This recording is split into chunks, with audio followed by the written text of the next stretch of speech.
చాలా మంది కాశీ వెళ్ళాలంటుంది, కానీ కాశీ అంటే చాలా ఖర్చుతో కూడుకున్న పని, లాంగ్వేజ్ ప్రాబ్లం వస్తుంది అనుకుంటారు కదా.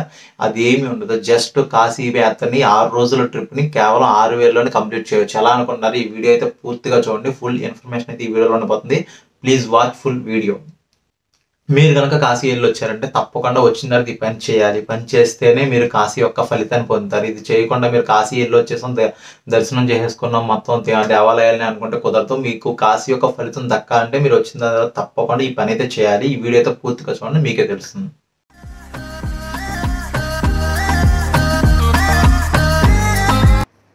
Hello guys, welcome to my channel రడాన్ vlogs. I'm Kranthi from Bezawada. ముందుగా అందరికీ thank you so much guys. మన ఛానల్ అయితే 9,000 రీచ్ అయింది, 9,000 అయితే దాటింది.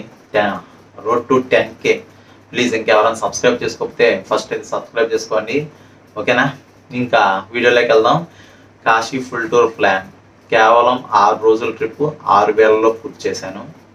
కాశీని చాలా అద్భుతంగా, చాలా తక్కువ బడ్జెట్లో అయితే మనం కంప్లీట్ చేసుకోవచ్చు. చాలా మంది అనుకుంటారు చాలా ఖర్చుతో కూడుకున్న పని, చాలా దూరం ఎక్కడో ఈ ఉత్తరప్రదేశ్లో ఉంది కదా అనుకుంటారు. అలా ఏం లేదు గాయస్, ఈజీ, చాలా తక్కువ బడ్జెట్లో పూర్తి చేసుకోవచ్చు. అక్కడ మన తెలుగువారి సత్రాలు, ఆశ్రమాలు చాలా ఉంటాయి. అసలు ఫుడ్కి అయితే మీకు లోటే ఉండదు. ఈజీగా చక్కగా తక్కువ బడ్జెట్లో చూసేసుకోవచ్చు.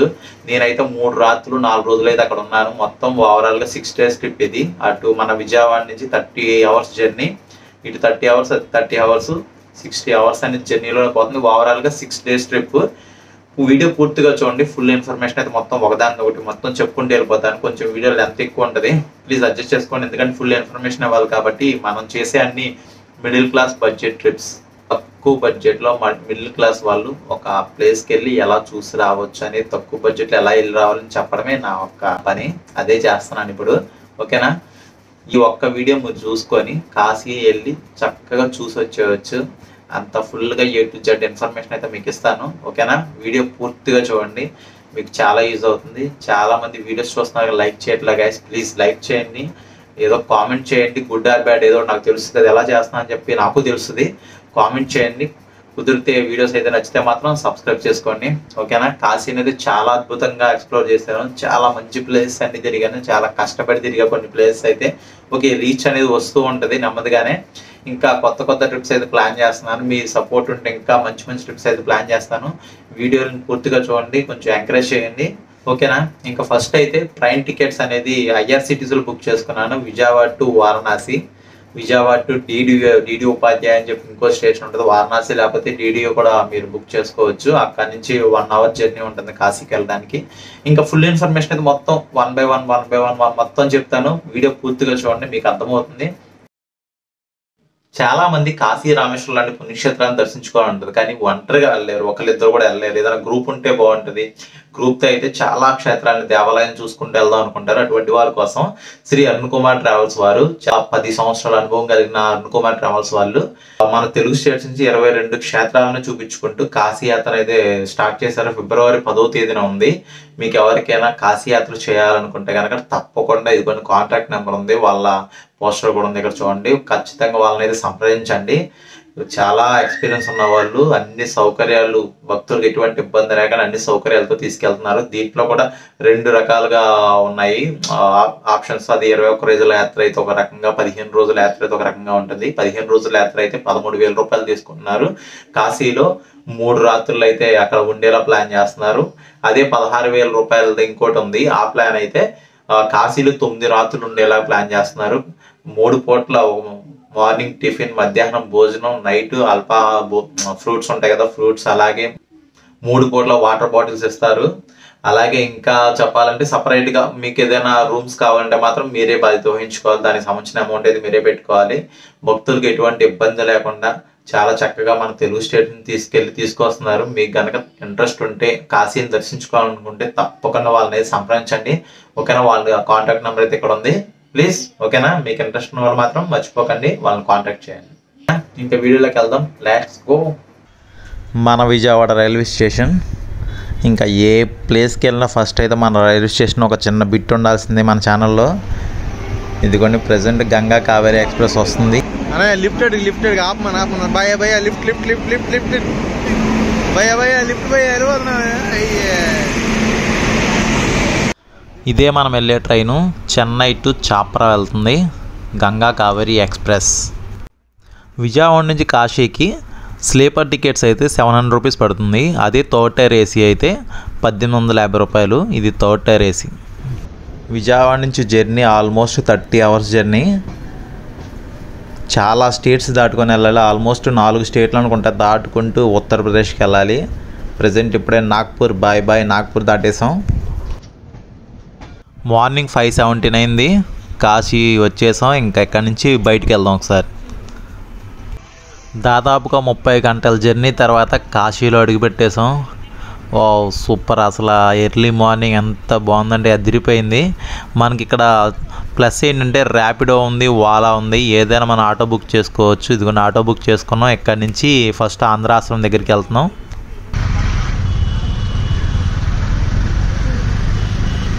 ఇదంతా పాండే హవేలీ ఏరియా. తెలుగు వాళ్ళు ఎక్కువ ఉంటారు. సైకిల్ బాబా ఆశ్రమంకి దేనికైనా వెళ్ళాలంటే ఇది ఇటు నుంచి వెళ్ళాలి. ఇక్కడ ఈ ఆటోలు వెళ్తున్నాయి. ఆటోలు అయితే వెళ్ళవు, మరి లోపలికి వెళ్తున్నాయి. ఇక్కడ ఏముంది, పాండే హవేలీ దగ్గర దింపేస్తారు ఆటో వాళ్ళు. ఎవరైనా లోపలికి కట్టించుకుంటే లోపలికి వెళ్తాం. ఇదే సైకిల్ బాబా ఆశ్రమం, సైకిల్ స్వామి ఆశ్రమం. కాశీలో సైకిల్ స్వామి ఆశ్రమంలో మీరు ఉండాలనుకుంటే కనుక మీరు కాశీకి వెళ్ళే కనీసం ఒక 15 రోజులు 20 రోజుల ముందు వాళ్ళకి కాల్ చేసి మేము ఇంతమంది వస్తున్నాం, మాకు రూమ్స్ ఇవ్వండి అంటే వాళ్ళు ఖాళీగా ఉంటే ఖచ్చితంగా ఇస్తారు. వాళ్ళు ఒక నెంబర్ ఇస్తారు. ఆ నెంబర్ ఇక్కడికి వచ్చిందా చెప్తే చాలు, మీకు అయితే రూమ్ అలాట్ చేస్తారు. ఇది గుర్తుపెట్టుకోండి. వాళ్ళ కాంటాక్ట్ నెంబర్ అనేది డిస్క్రిప్షన్లో ఉంటుంది, తప్పకుండా చూడండి. ఎప్పుడైనా వెళ్ళాలి అనుకుంటే ఖచ్చితంగా వాళ్ళకి ఫోన్ చేసి ముందుగానే రూమ్ని అయితే బుక్ చేసుకోండి. చాలా తక్కువ డబ్బులతో రూము, ఉచిత భోజనం అన్నీ పెడతారు. చాలా తక్కువ డబ్బులు తీసుకుంటారు. మన తెలుగువారి ఆశ్రమంలో ఎక్కడైనా అంతే, చాలా తక్కువ ఉంటుంది. ఈ బిల్డింగ్ కూడా సైకిల్ బాబా ఆశ్రమే. మొత్తం రూమ్స్ అయితే ఇస్తారు. చాలా రూమ్స్ ఉంటాయి. ఖచ్చితంగా కనీసం ఒక 20 రోజులు 30 రోజులు ముందే బుక్ చేసుకోండి. మీకు చాలా తక్కువ బడ్జెట్లో కాశీ యాత్ర అయిపోతుంది. సైకిల్ బాబా ఆశ్రమంకు దగ్గరలోనే శ్రీ రామతారక ఆంధ్ర ఆశ్రమం కూడా ఉంది. కాకపోతే ఇక్కడ ఏంటంటే ఇక్కడ ముందుగా ఫోన్ చేసి రూమ్స్ బుకింగ్ చేసుకునే ఆ సౌకర్యం అయితే లేదు. డైరెక్ట్గా ఇక్కడికి వచ్చిన తర్వాత రూమ్స్ ఖాళీగా ఉంటే మాత్రమే ఇస్తారు. ఇది గుర్తుపెట్టుకోండి. దీనికి మాత్రం కాల్ చేసి బుక్ చేసుకునే సౌకర్యం లేదు. చూడండి, అలాగే ఇంకా చాలా గంగా గెస్ట్ హౌస్ అని చెప్పి చాలా హాస్టల్స్ అన్నీ తెలుగువారి ఆశ్రమాలు కానీ తెలుగువారి పేర్లతో రూమ్స్ కానీ చాలా ఉంటాయి. ఆ ఆశ్రమాలుగా మీకు దొరకపోతే కనుక తక్కువ బడ్జెట్లో రూమ్స్ కూడా చాలా ఉన్నాయి. ఏదో ఒకటి ప్రయత్నం చేయండి, చాలా ఈజీగా దొరికేస్తాయి ఏదో ఒకటి. కాలభైరవ్ టెంపుల్కి వచ్చాం. ఆటోలన్నీ ఇక్కడ పార్కింగ్ చేస్తున్నారు. కాశీకి వచ్చిన వాళ్ళు మొదటగా తెలుసుకోవాల్సిన విషయం ఏంటంటే కాశీకి వచ్చిన తర్వాత మొదటగా కాశీ క్షేత్ర పాలకుడైన కాలభైరవుడు దర్శనం చేసుకున్న తర్వాతే మిగిలిన వాటిని దర్శనం చేసుకోవాలి. ఆయన అనుమతి తీసుకోవాలి. అనుమతి తీసుకొని మిగిలినటిని దర్శనం చేసుకోవాలి. కాలభైరవుడు దర్శనం చేసుకున్న తర్వాత కాలభైరవుడు దేవాలయానికి దగ్గరలోనే మృత్యుంజయ మహాదేవ దేవాలయం ఉంటుంది. అది దర్శనం చేసుకున్న తర్వాత ఈ దేవాలయాన్ని అయితే దర్శనం చేసుకోండి.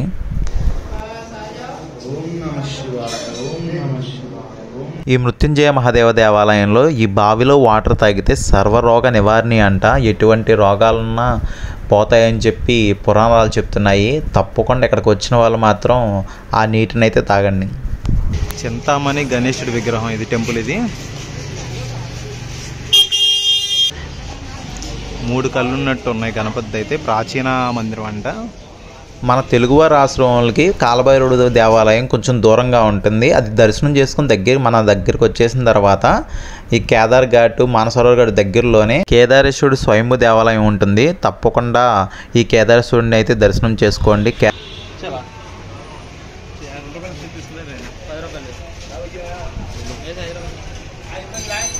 మార్నింగ్ మనం వచ్చిన దగ్గర నుంచి ఇప్పటి వరకు చూసిన దేవాలయాన్ని చూసేసరికి మధ్యాహ్నం అయిపోతుంది. మధ్యాహ్నం మనం ఉన్న ఆశ్రమంలో కానీ ఎక్కడైనా సరే బయట భోజనం చేసి గేట్ నెంబర్ 4లోంచి విశ్వేశ్వరుడు దర్శనానికి అయితే వెళ్ళాలి. ఎందుకంటే ఇక్కడ నుంచి పక్కనే మనకి ఫోన్ లాకర్స్ కానీ అన్నీ ఈ పక్కనే ఉంటాయి. అటువైపు నుంచి వెళ్తే కనుక వేరే గేట్స్ నుంచి వెళ్తే కనుక మనం వేరే వాళ్ళ దగ్గర బయట షాప్స్లో పెట్టుకోవాలి. ఇదైతే ఫ్రీగా మనకి ఈ ప్లేస్లో ఉంటాయి కాబట్టి తొందరగా మనం దర్శనం కూడా వెళ్ళొచ్చు అని చెప్పి ఈ గేట్ దగ్గరకు వచ్చాం. మార్నింగ్ నుంచి దేవాలయాలన్నీ తిరిగేసాం ఫుల్గా. ఈవినింగ్ ఒక రెస్టారెంట్కి వెళ్ళి లైట్గా ఫుడ్ తినేసి మొత్తం వారణాసిని అయితే చక్కగా ఎక్స్ప్లోర్ చేసుకున్నాం. రోడ్ల మీద తిరుగుతూ మొత్తం చూస్తున్నాం ఎలా ఉందని. చాలా అద్భుతంగా ఉంది. నైట్ కూడా నైట్ స్ట్రీట్స్ అదిరిపోయినాయి. మీరు తప్పకుండా ఎక్స్పీరియన్స్ అయితే చేయండి, చాలా బాగుంటుంది. డే 2 కాశీలో మానసరోవర్ ఘాట్కి పక్కనే ఒక హోటల్ ఉంటుంది చూడండి. అన్నీ తెలుగులోనే ఉంటాయి. టేస్ట్ కూడా మన తెలుగులో మన ఆంధ్ర ఫుడ్ ఎలా ఉంటుందో అలాగే ఉంటుంది. చాలా బాగుంది టేస్ట్ అయితే. ఇక్కడే తిన్నాం. ఉన్న రోజులు టిఫిన్ అయితే ఇక్కడే చేసాం. చాలా అద్భుతంగా ఉంది ఇక్కడైతే. కాశీ వచ్చామంటే తప్పకుండా మనం కాశీ ఘాట్ల మీద ఉన్న దేవాలయాలని చూడాలంటే పడవ ప్రయాణం చేయాల్సిందే. చాలా బోట్లు ఉంటాయి చూడండి. ఏదో ఒక బోట్ మాట్లాడుకోవడమే. మేము ఒక 6 ఉన్నాం అని చెప్పి మొత్తం 80 ఘాట్ నుంచి మణికర్ణిక ఘాట్ వరకు మొత్తం ఎన్ని ఘాట్లు ఉన్నాయి అన్నీ చూపించరా బాబు అని చెప్పి మాట్లాడుకున్నాం. 1000 రూపాయలకు ఓకే అన్నాడు. ఇక్కడి నుంచి అయితే స్టార్ట్ అయిపోతాం. 80 ఘాట్ నుంచి మణికర్ణిక ఘాట్ వరకు మొత్తం ఘాట్లన్నీ తప్పకుండా మీరు ఖచ్చితంగా చూడాల్సింది. ఈ ప్రయాణం అయితే చేయాల్సిందే. జీవితంలో మర్చిపోలేని ప్రయాణం ఇది. కాశీలో పడవ ప్రయాణం అనేది చాలా అద్భుతంగా ఉంటుంది. మణికర్ణిక ఘాట్కి వెళ్ళాలంటే ఈ గేట్లోంచి వెళ్ళాలి. అది కొన్ని మణికర్ణిక ఘాట్. అలాగే పితామహేశ్వర దేవాలయం అని చెప్పి ఒక 40 అడుగుల లోతులో ఉన్న దేవాలయాన్ని కూడా చూపించాను కదా, అక్కడికి వెళ్ళాలన్నా ఇటువైపు నుంచి వెళ్ళాలి. ఒకసారి అవి కూడా తప్పకుండా నడవగలం అనుకున్న వాళ్ళు లోపలికి నడుచుకుంటూ వెళ్ళి తప్పకుండా విజిట్ చేయండి. కాశీలో అతి ముఖ్యమైన ప్రదేశం మణికర్ణిక ఘాట్. 24 గంటలు ఏదో ఒక పార్థివ దేహం కాలుతూనే ఉంటుంది. ఇక్కడ చనిపోయిన వాళ్ళని అలా కాల్చడం వల్ల మోక్షం లభిస్తుందని చెప్పి చుట్టుపక్కల ప్రాంతాల నుంచి ఎవరు చనిపోయినా ఇక్కడికే తీసుకొచ్చి దహనం చేస్తారు. అలాగే భూమిలోకి వెళ్ళిపోతున్న ఆలయం అంటారు కదా, అది ఇక్కడే ఉంటుంది. అదిగోండి అది చూడండి. ఏదో ఒక పార్థివ దేహం ఎప్పుడు కాలుతూనే ఉంటుంది ఇక్కడ. ఓం నమః శివాయ. శివుడు నడిచిన నేల ఇది. ఇవన్నీ చూసుకుంటూ మొత్తం కాశీ స్ట్రీట్స్కి అయితే వచ్చేసాం. స్ట్రీట్స్ చూడండి అన్నీ మన బీసన్ రోడ్ లాగా ఉంటాయి. 150 అని అరుస్తూ ఉంటారు. భలే ఉంటుంది. అసలు ఆకాశం చూడండి, అసలు ఆ కలర్స్ అది అదిరిపోయినాయి. మామూలుగా లేదు ఈ రోడ్లు మాత్రం. మంచి ఫాస్ట్ ఫుడ్ కూడా ఉంటాయి, చాలా ట్రై చేయొచ్చు. ఇక్కడి నుంచి ఈ రోడ్లన్నీ చూసుకుంటూ మన దశాశ్వమేధ ఘాట్లో గంగాహారతికి అయితే వెళ్తున్నాను. అది చూసుకుందాం ఒకసారి. ఇదిగోండి ఇదే దశాశ్వమేధ ఘాట్. ఇప్పుడు గంగాహారతి అనేది కింద ఇవ్వట్లేదు. వాటర్ ఫ్లోటింగ్ ఎక్కువ ఉండడం వల్ల భక్తులకు ఇబ్బంది కలుగుతుందని చెప్పి పైన ఎక్కడో అది పైన టాప్లో ఒకరిద్దరే ఇస్తున్నారు. నార్మల్గా అయితే 7 మెంబర్స్ ఇచ్చేవాళ్ళు. దీనివల్ల అందరూ కనిపించకపోవచ్చు. అదిగోండి బోట్లో ముందు కూర్చున్నారు కదా, వాళ్ళకి మాత్రమే కనిపిస్తుంది. ఆ బోట్లో కూర్చోవాలంటే ముందు కూర్చున్న వాళ్ళు 300, 200, 100 రూపాయలు అలా వాళ్ళ ఇష్టం. దాన్ని బట్టి అలా ఉంటుంది. మీ ఇష్టం అలా చూడాలి. అదే 80 ఘాట్లో కూడా జరుగుతుంది. 80 ఘాట్లో నేను చూడలేకపోయాను. ఖచ్చితంగా మీరు వెళ్ళినప్పుడు ఇక్కడ కుదరకపోయినా 80 ఘాట్లో చూడండి, చాలా బాగుంటుంది. డే 3 కాశీ ఎర్లీ మార్నింగ్ చాలా ప్రశాంతంగా ఉంది చూడండి. సూర్యోదయాన్ని అయితే మిస్ అవ్వకండి, చాలా అద్భుతంగా ఉంటుంది. ఈరోజైతే ఒక ట్రిప్ బుక్ చేసాము. ఒక 6 మెంబర్స్ కలిపి ఒక కార్ బుక్ చేసాం. లోకల్ అంటే కొంచెం దూరంలో ఉన్న టెంపుల్స్ అన్నీ చూపిస్తారు. ఒకసారి డీటెయిల్స్ అన్నీ చెప్తాను ఒకసారి మీకు. ఈ ట్రిప్ని అయితే మద్రాస్ టూర్స్ అండ్ ట్రావెల్స్ వాళ్ళ దగ్గర బుక్ చేసాం. చూడండి అక్కడ నడిచి వెళ్ళి చూడవలసిన ప్రదేశాలని చెప్పి దేవాలయాల పేర్లు ఉన్నాయి. అలాగే వీళ్ళు చూపించే దేవాలయాల పేర్లు ఉన్నాయి. ఈ ట్రిప్లో కాలభైరుడు దేవాలయం, శారనాథ్, సంకటమోచనం, వ్యాసకాశి, దుర్గా మందిరం, తులసిమానస మందిరం, బిర్లా మందిర్, గవ్వలమ్మ దేవాలయం అలా అన్ని ప్లేస్ని అయితే చూపిస్తారు. ఈరోజు వ్యాసకాశి అయితే లేదంట, క్లోజ్లో ఉందని చెప్పారు. ఈ ట్రిప్లో భాగంగా ముందైతే కాలభైరుడు దర్శనం అయితే చేయించారు. ఆల్రెడీ మనం చూసాము, సెకండ్ టైం వచ్చాము. నెక్స్ట్ వారణాసిలోని మోస్ట్ టూరిస్ట్ ప్లేస్ అయిన థాయ్ మానిస్ట్రీ దగ్గరికి వచ్చేసాం. ఇది 1934 సంవత్సరంలో నిర్మించబడిన థాయిలాండ్కి సంబంధించిన బుద్ధ మందిరం ఇది. ఈ పక్కనే 80 అడుగుల బుద్ధ విగ్రహం కూడా ఉంది చూడండి. ఇదే 80 అడుగుల బుద్ధ విగ్రహం, చాలా బాగుంది. ఇంకా ఇక్కడి నుంచి గవ్వలమ్మ టెంపుల్కి తీసుకొచ్చారు. అదిగోండి అక్కడ కనిపించేది దుర్గమ్మ గుడి. ఈ పక్కనే గవ్వలమ్మ గుడి కూడా ఉంటుంది. అది చూసుకొని దుర్గామాత మందిరానికి అయితే వెళ్దాము. కాశీలో తప్పకుండా చూడవలసిన ప్రదేశాల్లో ఈ గవ్వలమ్మ గుడి ఒకటి.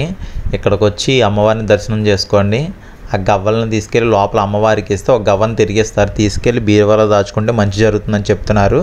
తప్పకుండా తీసుకోండి. పక్కనే ఉన్న దుర్గామాత మందిరం దర్శనం కూడా అయిపోయింది. నెక్స్ట్ మనం వచ్చిన ప్లేసు తులసి మానస మందిరం. ఇది లోపలికి వెళ్ళి చూద్దాం ఒకసారి. లోపల రామాయణానికి సంబంధించిన, శ్రీకృష్ణునికి సంబంధించిన మన చరిత్రని బొమ్మల కొలువులు ఏర్పాటు చేశారు. లోపలికి వచ్చినప్పుడు తప్పకుండా ఇవన్నీ చూడండి, భలే ఉన్నాయి ఇవి చూడడానికి మాత్రం.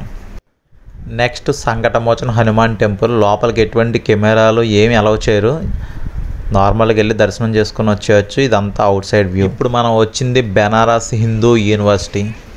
చాలా పెద్దది బెనారస్ హిందూ యూనివర్సిటీ. లోపలైతే ఇలా ఉంది, ఒక బిర్లా మందిర్ ఏర్పాటు చేశారు. చూడడానికి చాలా అద్భుతంగా ఉంటుంది. ఆ ప్లేసెస్ కానీ అన్నీ తప్పకుండా విజిట్ చేయండి.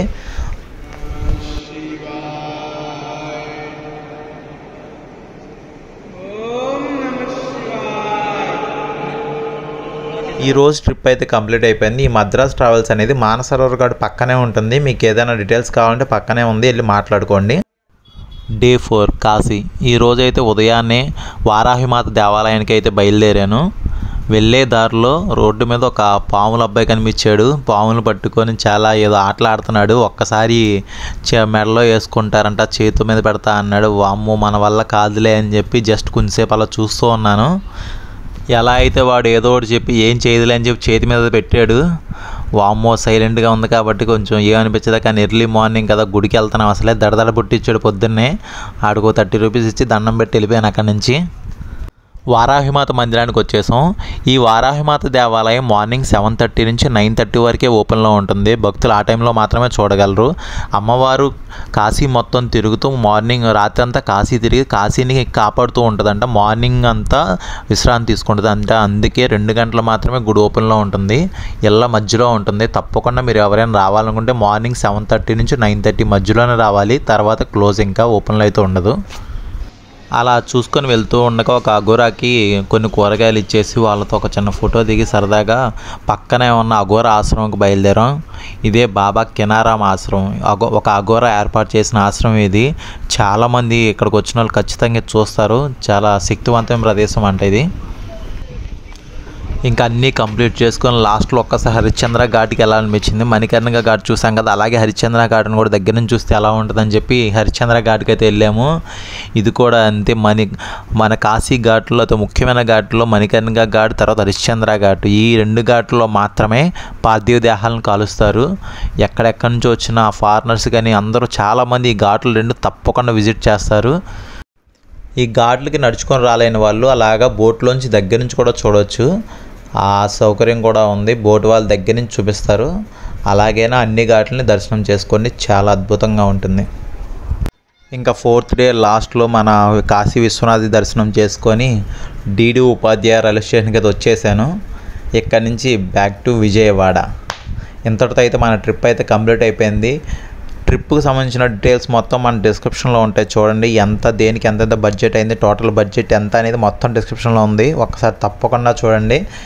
ఓకేనా, కాశీ ట్రిప్ అంతా కంప్లీట్ అయిపోయింది కదా. మనం మొత్తం చూసుకొని మన ఊరైతే వచ్చేసాం. విజయవాడ, వైజాగ్, హైదరాబాద్, మన ఏ ఊరైతే ఆ ఊరు మనం వచ్చేసిన తర్వాత ఖచ్చితంగా మీరు వచ్చిన తర్వాత ఒక కుక్కకి అంటే కాలభైరవుడికి 2 గారెలు పెట్టండి వచ్చిన తర్వాత. అలా పెడితేనే మీ కాశీ యొక్క యాత్ర ముగిసినట్టు అవుతుంది. చాలా చరిత్రలు కూడా చెప్తున్నాయి. మీరు చాలా చెక్ చేస్తే ఎక్కడైనా సరే ఈ విషయం అయితే ఉంటుంది. తప్పకుండా పెట్టండి. ఏముంది, 2 గారెలు పెట్టడం ఏం కాదు కదా. ఓకేనా, ఎందుకంటే మనం ఫస్ట్ కాశీ వెళ్ళగానే కాలభైరవుడి దర్శనం చేసుకున్న తర్వాతే మనం కాశీని అయితే చూస్తాం మొత్తం. అలాగే మొత్తం కంప్లీట్ అయిపోయిన తర్వాత కుక్క అంటే కాలభైరవుడే. కాలభైరవుడికి 2 గారెలు పెడితేనే మొత్తం యాత్ర కంప్లీట్ అయినట్టు. కాశీ యొక్క ప్రతిఫలం దక్కాలంటే ఈ పని చేయాలి. తప్పకుండా చేయండి. అలాగే కాశీ ఫుల్ టూర్ వీడియో అయితే మీకు అర్థమైంది అనుకున్నాను. అర్థం కాకపోతే నా Instagram ID same read on vlogs, ఇన్స్టాగ్రామ్లో మెసేజ్ చేయండి. ప్రతి ఒక్కరికి కన్ఫామ్గా రిప్లై ఇస్తాను. ఇంకా ఏదైనా డీటెయిల్స్ డౌట్స్ ఉంటే అడగండి, కామెంట్ చేయండి. ఓకేనా, ఇంకా ఈ వీడియో మీకు అయితే నచ్చింది అనుకున్నాను. లైక్ చేయండి, షేర్ చేయండి, సబ్స్క్రైబ్ చేసుకోవడం వల్ల మర్చిపోకండి గైస్ ప్లీజ్. ఓకేనా, టేక్ కేర్, బాయ్ బాయ్.